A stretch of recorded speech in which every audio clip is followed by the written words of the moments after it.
Hi guys, rising star মেডিকোজের নতুন ভিডিওতে তোমাদের সবাইকে স্বাগত। তো আশা করি তোমাদের সবার এক্সাম ভালো গিয়েছে এবং তোমরা সবাই নিজের মার্কস ক্যালকুলেট করে নিয়েছো। যারা এখনও মার্কস ক্যালকুলেট করোনি তারা একটু সময় নাও এবং ধীরে সুস্থে আজকের দিনটা রেস্ট নিয়ে কাল মার্কসটা ক্যালকুলেট করো।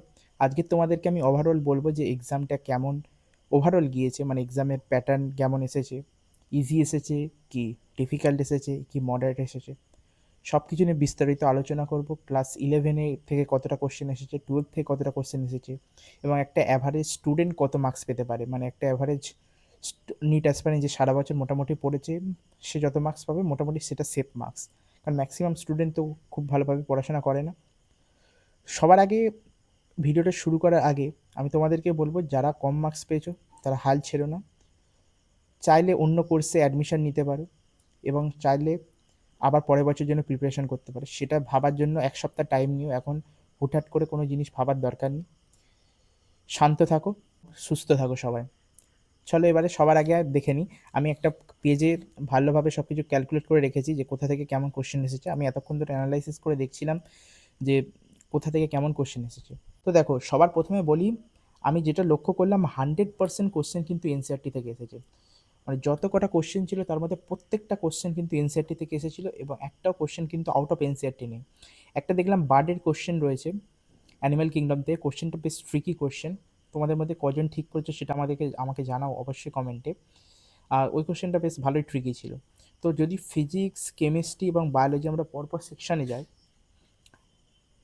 তাহলে 11 থেকে কিন্তু ফিজিক্সে 26টা কোশ্চেন এসেছে এবং 12 থেকে 19টা কোশ্চেন এসেছে। এটা কিন্তু ট্রিকি জিনিস। ম্যাক্সিমাম টাইম কিন্তু 12 থেকে বেশি কোশ্চেন আসে, এবছর 11 থেকে বেশি কোশ্চেন এসেছে। কেমিস্ট্রিতে 23টা এবং 22টা কোশ্চেন এসেছে, 23টা 11 থেকে এবং 22টা 12 থেকে। এবং বায়োলজিতে 44টা 11 থেকে এবং 12 থেকে 46টা। এখানে একটু গন্ডগোল রয়েছে, কারণ বায়োলজিতে কিন্তু ম্যাক্সিমাম কোশ্চেন 11 থেকে আসে, এবছর 12 থেকে বেশি এসেছে। এবং তোমরা সবাই জানো যে 11তে সিলেবাসটা বায়োলজির বেশি। যাক, এটা অত বেশি ম্যাটার করবে না তোমাদের কাট অফের উপর। লাস্টে আমি তোমাদের ডিসকাস করবো যে কত মোটামুটি কাট অফ যেতে পারে। তো যদি আমরা র্যাঙ্ক করতে হয় 2025, 26 এবং 24কে, তাহলে আমি বলবো 2025-এর যদি কোশ্চেন যদি আমরা এদিকটাকে হার্ড ধরি আর এদিকটাকে ইজি ধরি, তাহলে আমরা 2025, 24 দেন আমরা কিন্তু রাখবো 26কে। মানে বলতে চাইছি আমি 2024-এর থেকেও কিন্তু মোটামুটি ইজি কোশ্চেন রয়েছে 2026-এ। এবার তোমরা বলতে পারো এটা কেন? দেখো, 2024-এর আগে কিন্তু স্টুডেন্টরা ওরমভাবেই প্রিপারেশন করতো যে কোশ্চেন ইজি আসবে, সেই ভেবে প্রিপারেশন করতো। কিন্তু যদিও 2026-এ কোশ্চেন হার্ড আসলেও সেটা তুলনামূলকভাবে 2024 সালে যারা অ্যাসপারেন্ট ছিল তাদের থেকে কিন্তু 2026-এর স্টুডেন্টরা বেশি এক্সপিরিয়েন্সড এবং তারা কিন্তু নানান রকমের কোশ্চেন করেছে। এবার তোমরা বলতে পারো যে এটা হার্ড টাইপের কোশ্চেন সবাই প্র্যাকটিস করে গিয়েছে, কিন্তু হার্ড টাইপের কোশ্চেন প্র্যাকটিস করে গেলে কিন্তু ইজি টাইপের কোশ্চেন করা বেশি ইজি হয়। এবারে সিলি মিস্টেক হওয়ার চান্সেস একটা থাকে, কিন্তু যদিও সিলি মিস্টেক হয় কারোর, সেটা অত বেশি প্রবলেমেটিক হবে না, কারণ সিলি মিস্টেক হয়ে জোর একটা স্টুডেন্ট 30 থেকে 40 মার্কস সিলি ম্যাক্সে হটাতে পারে। তাহলে যদি আমরা কাট অফের দিকে লাস্টে নজর রাখবো যখন, এই বিষয়টা আমি তুলে ধরবো। কিন্তু আপাতত আমি যদি ফিজিক্স থেকে স্টার্ট করি, মোটামুটি ভালোই ক্যালকুলেশন ছিল কিন্তু ফিজিক্সে। এমন নয় যে খুব ইজি কোশ্চেন এসেছে 2024-এর মতো, আর না খুবই হার্ড এসেছে 2025-এর মতো। মানে মোটামুটি ক্যালকুলেশন বেশ ভালোই ছিল, মোটামুটি টাইম লাগছিল। কিন্তু কিছু কিছু কোশ্চেন আমি দেখলাম আবার পিকোমিটার পর্যন্ত দেওয়া রয়েছে, মানে ইউনিটের কিছু গন্ডগোল রয়েছে। তো ইউনিটের গন্ডগোলের কোশ্চেনগুলো কিন্তু বেশ স্টুডেন্টদেরকে বেশি মানে হ্যারান করবে। তো আমি মোটামুটি ধরি যদি কেউ 140-এর কাছাকাছি একটা মডারেট স্টুডেন্ট কিন্তু স্কোর করতে পারবে ফিজিক্স। এবার যদি আমরা কেমিস্ট্রিতে আসি, কেমিস্ট্রিতে কিন্তু ডাইরেক্ট ফর্মুলা বেসড কোশ্চেন এসেছে। আমি দেখলাম থার্মোডাইনামিক্সে একটা কোশ্চেন এসেছে, ডাইরেক্ট কিন্তু ফর্মুলা, লজ অফ থার্মোডাইনামিক্সের যে ফর্মুলা রয়েছে সেখান থেকে ডাইরেক্ট কিছু কোশ্চেন দিয়ে দিয়েছে। তো ফিজিক্যাল কিন্তু বিশাল ইজি ছিল, মানে ফিজিক্যাল কেমিস্ট্রি সব থেকে ইজি ছিল বছরের সাথে যদি আমরা তুলনা করি। 2025-এর থেকে তো অনেক ইজি এসেছিলো। অর্গানিক কিন্তু ট্রিকি এসেছিলো, বেশ ভালো রিয়াকশন ছিল, 2-3টে স্টেপও ছিল কিছু জায়গায়। নেম রিয়াকশন থেকে অত ডাইরেক্ট কিন্তু কোশ্চেন আসেনি। তো অর্গানিকটাকে আমরা ট্রিকি ধরতে পারি। এবং যদি আমরা ইনঅর্গানিক বলি, ডাইরেক্ট কিন্তু পুরো এনসিআরটি থেকে এসেছে। ইনঅর্গানিকটা খুবই সহজ ছিল এবং পুরো এনসিআরটি বেসে এসেছে, একটাও কিন্তু এনসিআরটির বাইরে থেকে আসেনি। আমরা মোটামুটি ধরতে পারি যে কেমিস্ট্রি ইজি এসেছিলো, ফিজিক্স মডারেট, কেমিস্ট্রি ইজি। তাহলে কেমিস্ট্রিতে মোটামুটি আমরা ধরতে পারি যে একটা একটা স্টুডেন্ট কিন্তু 145-এর কাছাকাছি মার্কস পেয়ে যাবে, 145 মার্কস। তাহলে ফিজিক্সে 140 এবং কেমিস্ট্রিতে কিন্তু 145-এর কাছাকাছি একটা স্টুডেন্ট পেয়ে যাবে। এবার যদি আমরা বায়োতে আসি, বায়ো কিন্তু যথেষ্ট লেন্দি ছিল। আমি দেখলাম অনেক স্টুডেন্ট আমাকে মেসেজ করেছিল যে তাদের কি হয়েছে, বায়োলজি সলভ করছিল, তারা বুঝতে পারছিল যে বায়োলজিটা অনেকটা লেন্দি রয়েছে এবং তারা চাইছিল ফিজিক্স আর কেমিস্ট্রি দিয়ে স্টার্ট করবে। কিন্তু যেহেতু তারা অভ্যেস হয়ে গিয়েছে বায়োলজি দিয়ে স্টার্ট করতে, তাই তারা কিন্তু ভয় পাচ্ছিল ফিজিক্স কেমিস্ট্রি থেকে। তার কারণে কিন্তু তারা বায়োলজি থেকেই স্টার্ট করে এবং আমি শুনলাম মোটামুটি সবারই প্রায় 1 ঘন্টা 10 মিনিটের কাছাকাছি কিন্তু লেগেছে।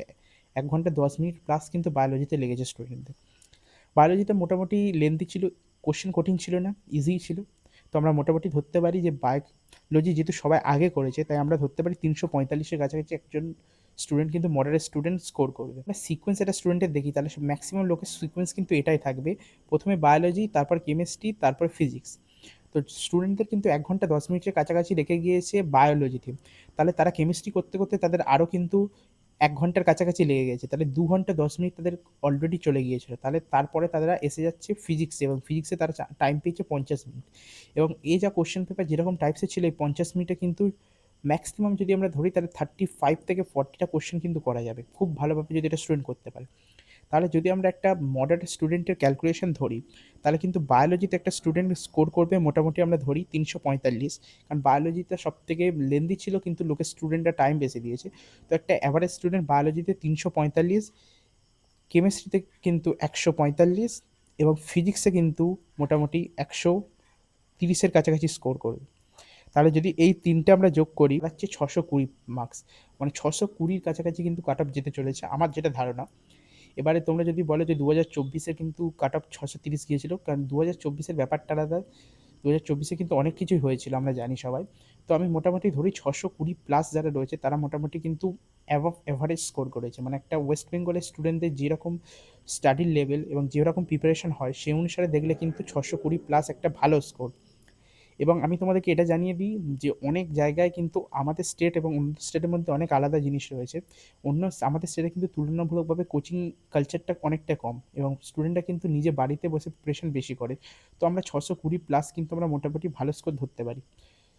তো এই ছিল আজকের অ্যানালাইসিস মোটামুটি। তোমরা অবশ্যই কোনো সমস্যা হলে জানাও, কাট অফ নিয়ে একটা ভিডিও অবশ্যই বানাবো।